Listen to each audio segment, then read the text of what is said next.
जो NEET UG है ये these are all school kids who write this examination, 12th के बाद ही एग्ज़ाम लिखते हैं कि हमें अभी भी क्या श्योरिटी है कि अभी भी जब हम एग्ज़ाम लिखेंगे so such instances will not be repeated. This is a very big question. NTA को डिसॉल्व करके एक अलग इंडिपेंडेंट बॉडी का गठन किया जाए सुप्रीम कोर्ट के द्वारा। ये पिटिशन हमने फेडरेशन ऑफ इंडियन डॉक्टर्स जो कि फाइमा के नाम से कहलाता है उसके थ्रू फाइल करी है writ petition under article 32 in the supreme court.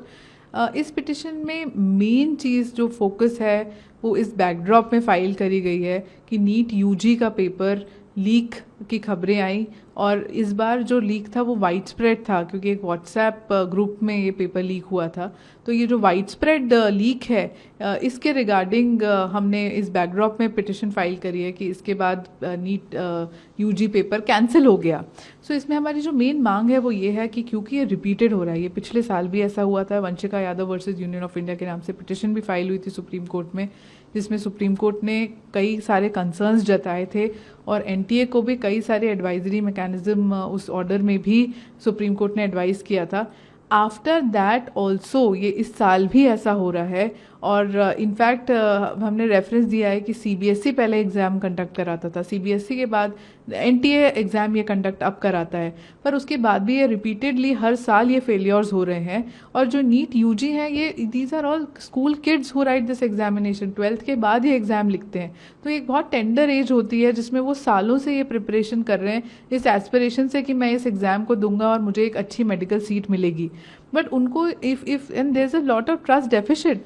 जब मेरी कुछ स्टूडेंट से बात हुई सो they are devastated, they say that we have put in a lot of hard work in this examination and not for this day that the exam will be cancelled.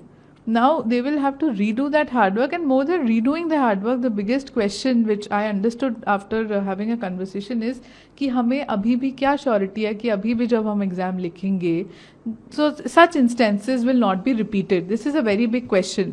तो इसी backdrop में हमने ये petition file करी है। उसमें मुख्य मान ये है कि एनटीए को डिसॉल्व करके एक अलग इंडिपेंडेंट बॉडी का गठन किया जाए सुप्रीम कोर्ट के द्वारा। एंड सेकेंड जो मांग है वो ये है दैट एक high power committee should be constituted by the supreme court जिसमें कुछ रिटायर्ड सुप्रीम कोर्ट जज हों और भी डिफरेंट स्टेक होल्डर्स जो कि इस इशू से कंसर्न्ड है वो स्टेक होल्डर्स भी इस कमिटी में हो।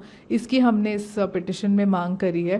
एंड हमने इस पिटिशन में ये भी बोला है कि जो अभी एग्ज़ाम होगा that exam should be under monitoring of a court appointed committee क्योंकि ये repeated instances हो रहे हैं, therefore there is a trust deficit। ये पूरा का पूरा जो केस है लास्ट ईयर वो केस लोकलाइज्ड था, जो आर्ग्यूमेंट एनटीए का था क्योंकि पेपर लीक कुछ सेंटर्स में हुआ था। बट इस बार क्योंकि वाइड स्प्रेड पेपर लीक है एंड एग्जाम कैंसिल हुआ है, we have to have a system to ensure that this is not repeated and we need an immediate grievance mechanism क्योंकि ये एग्ज़ाम अभी कुछ हफ्तों या कुछ महीने में फिर से जो प्लान करा जाएगा इसके लिए हमने इसको अर्जेंटली ये प्ली को मूव करा है। प्रभात खबर.com, विश्वास नहीं, रफ्तार नहीं।